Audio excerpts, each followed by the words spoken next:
Hi everybody, thanks for tuning in. I'm Keith and this is my channel Attack from Down Under. Today's video I'm bringing you is I want to show you all the great stuff that I've picked up in 3 record fairs I've been to. I picked up some heavy metal stuff, but I'll save that to the next video. Today it's just all the rest of the things I've picked up. So I don't like to spend a lot of money when I go to these things. I'm really looking for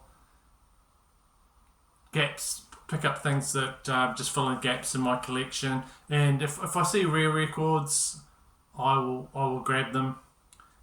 And so mostly of these things I'm showing you, the most I've spent would be about $30 something New Zealand, which is about 15, 16 pounds, or about 20 something American. So, and then I bring up a stack of stuff, and then I make the guy an offer, and a lot of times to say, yeah, okay. So first thing I'd like to show you is an album by the band Armageddon. This came out in 1975. Just look at that cover. For you guys that like the music from the fuzzy guitar music from the 70s, this cover, this is you look at the cover and that's exactly what it sounds like. Look at these guys sitting there. So this is the only album released by the British American group, and it was formed by the drummer Bobby Caldwell. So it's a 4-piece musical group. Yeah, this is what it says on the back here. Diverse backgrounds providing a fitting prelude to the innovative music. So Armageddon is Keith Reef, vocals and harmonica. So he's the singer and composer for the original British blues group the Yardbirds, and founder, producer and composer of the original band Renaissance. I don't know them so well. Martin Pugh on electric and acoustic guitar, the lead guitar on the very early Rod Stewart album, and also in Steamhammer, and like Bobby Caldwell from Captain Beyond, Louis Sinamu on bass guitar, and originator of the electric bowed bass guitar. I don't know what that means. Originally with the Renaissance and Steamhammer. So Armageddon has joined its skills and imaginations to generate a music that is once highly sophisticated, tangible, moody, and breathtakingly intense. They have sought to create a style unlike any other in rock. So that's a really good blurb on the back, but it just sums up what these guys are doing. So Peter Frampton got them signed to his record label, and this album was reviewed really well, but the future of the band was sort of sidetracked because Keith Reef had health problems and drug problems. So they only did 2 shows to promote this album. So this is a one and done, only one album. And so sales sort of suffered for this one. And I'll just show you that there's a really cool inlay there. It's got some of the lyrics on it as well. So I think this album is relatively easy to sort of find, and it's a killer album. Starts off well, slower song, but when you get into side 2, I played that loud on my system and it just sounds fantastic. So really good album if you can find that, and I picked this up. I think I paid about $30 for it or something like that, and it's on the A&M label there, so it's really good condition.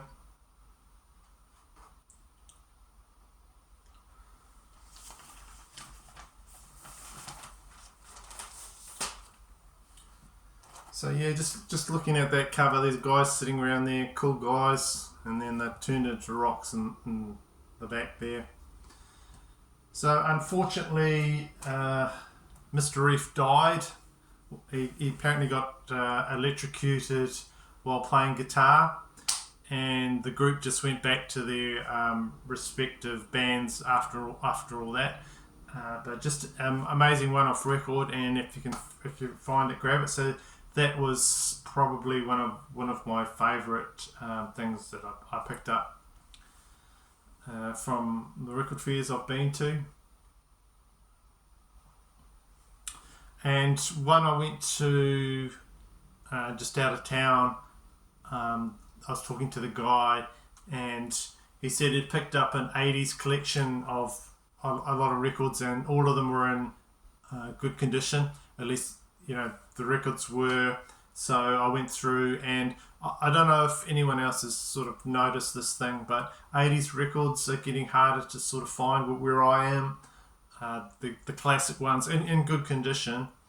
So when I can, I sort of pick up quite a few, because I think they're going to start to get a bit scarce if they're in good condition, and that. So I went through a lot of stuff, and in future videos I'll show you more of the 80s stuff I got, but I just gave the guy a stack and just threw a bit of cash at him, and he said, yeah, that'll do. So one I got was, this is Magnum, Chase the Dragon it's called. This is their third album by Magnum, and this was released in 1982 on Jet Records. So record companies being what they're like, they delayed the release of this for 2 years, which sort of stymied the band a bit and put them on a bit of a back foot. But when the album was eventually released, it got a lot of attention. So this is the first album where the album art is done by the quite famous album artist Rodney Matthews on here.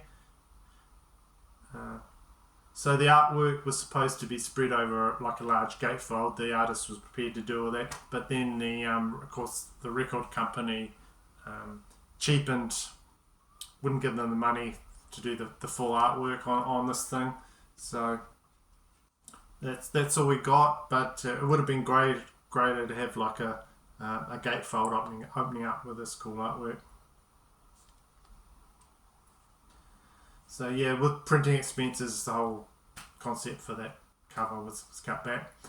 So Bob Catley on here, of course, from Magnum, has got the amazing voice, the amazing pipes, and he's all over this album, and he handles the ballads on here really well, the more rocking songs and over the top anthems really well.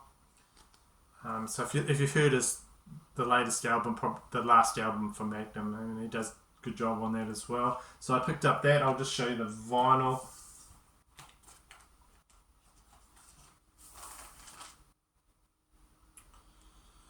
Go on Jet Records there. This was in really good condition. Like I was saying, all those 80s records from somebody's collection are good. And so with that, they had Magnum's other album from 1988. This is one of their most successful. It's called Wings of Heaven.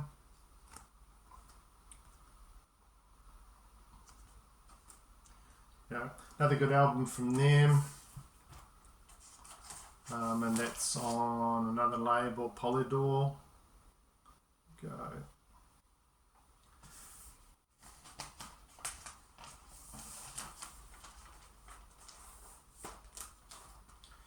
So, like I was saying, when I go to these record fairs, I don't tend to go to the overpriced dealers that are trying to flog things off for great prices. I sort of go to people that are just offloading collections and things like that, a bit cheaper. And so I did need this record to complete my Led Zeppelin collection. So this is Coda from Led Zeppelin. This is the last 1982 Led Zeppelin album. So it's comprising of like 8 unreleased tracks. Just taken throughout all the leftover things from recordings. So that they owed their record company when they pulled the pin one more album after the group split up, of course, with the death of John Bonham, and this is the album. So I was holding out trying to get an older pressing of this album in good condition. So this one, when I found it, was really smart, and it's got the embossed cover there.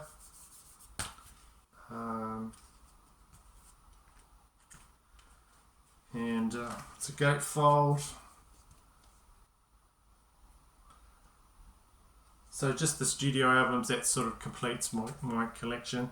I've got really good older pressings of all their other albums that sound really great, and this copy sounds really good as well. So I was happy to get that, and yeah, just on the Swan Song.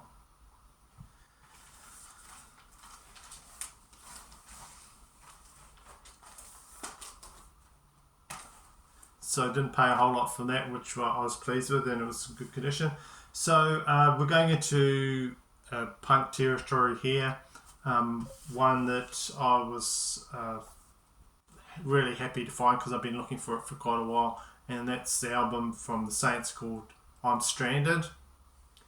And the guy that was selling this, I know him locally, and he's got quite a big collection of records that he wants to get rid of. He sort of likes prog music, but he doesn't want to stay with vinyl. He just wants to get into CDs, because a lot of those albums, very, very long.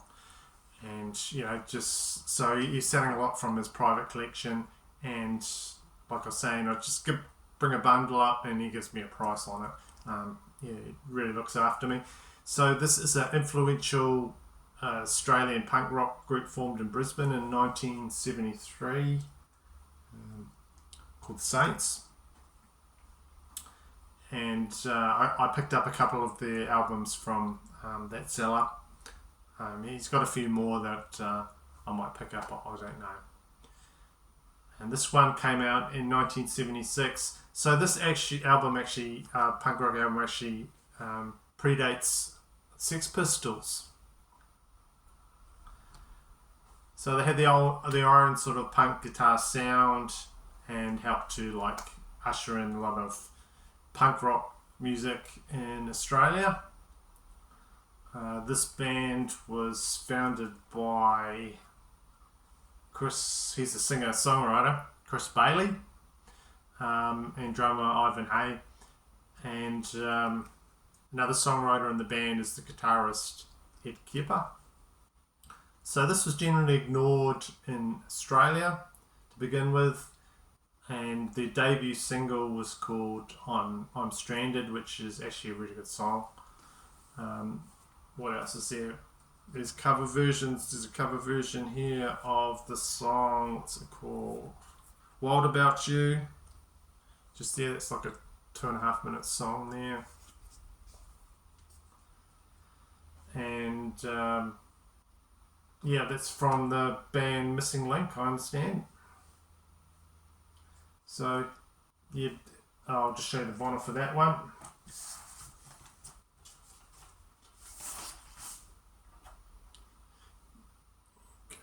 On the Harvest.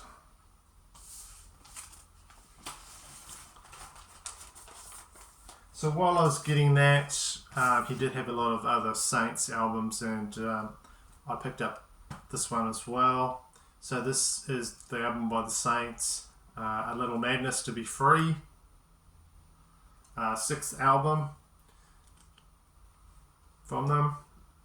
And like I was saying about Chris Bailey, he got together the original members of the band to record this album, brought them all back to do this album. So Kim Bradshaw's back on bass, and Ivor Hay. Haven't listened to this one a lot, but I've listened to the other one quite a bit.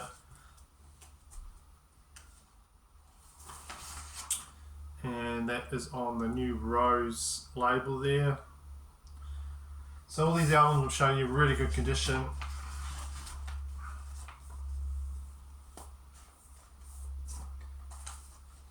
That Magnum album has got a bit of rig wear and looks a bit rough, but the vinyl's fine.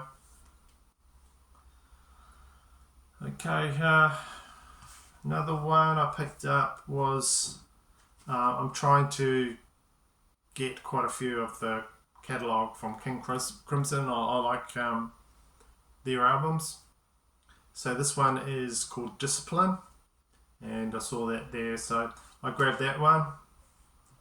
So before this they'd had a 7-year break from the band to come back and put out this album. So the band's co-founder, guitarist Robert Fripp and Bill Bruford are back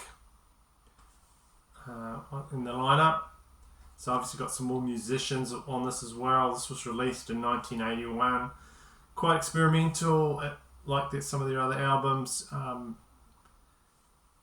You can't predict sort of music that these guys do. They're very interesting.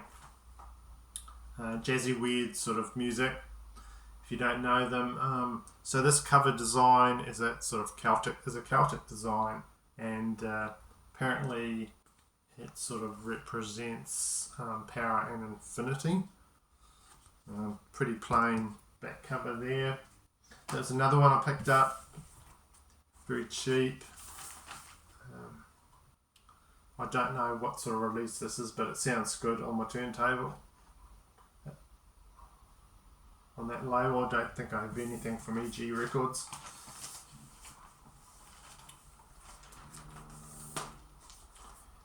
And then after spending a little bit of money, I thought, well, I've got to leave. I've got to go to drive home and then go to work.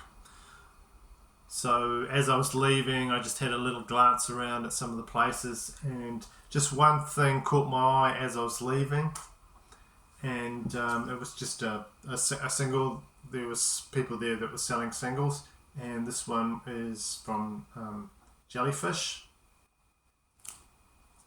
and the single is "The King Is Half Undressed." So I don't know if a lot of people know about this band. It's a pop band and came out in 1990. So it's an American power pop band called Jellyfish.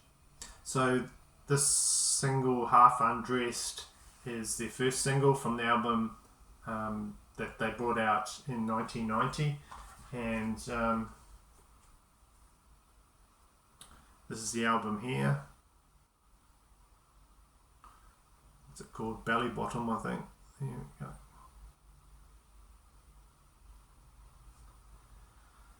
And I'll show you this CD.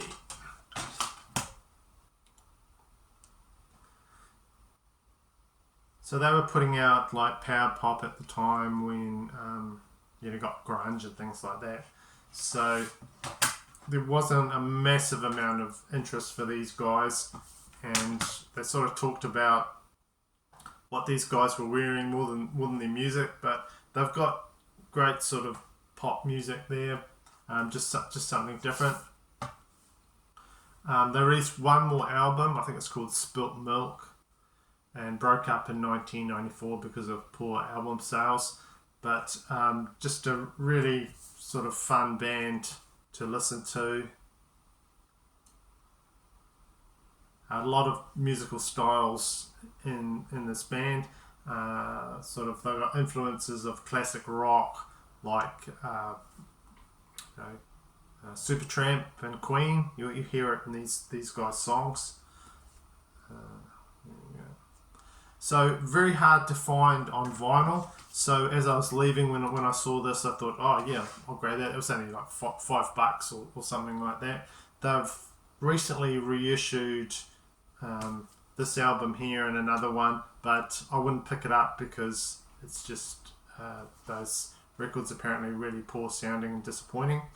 So yeah, just happy to have that on vinyl, because if you're trying to find a lot of those original albums, or even the CD was hard to find where I am, it's going to cost you a bit of money. So that's my just hopefully this was a short video. I don't know, looked at the timing and just showing you a few things. I'll do more videos of other stuff I found, because I picked up like 20 something records and different things, and the next one will probably be a heavy metal one. So thank you for tuning in. Please like and subscribe, and I'll see you in the next one, most likely.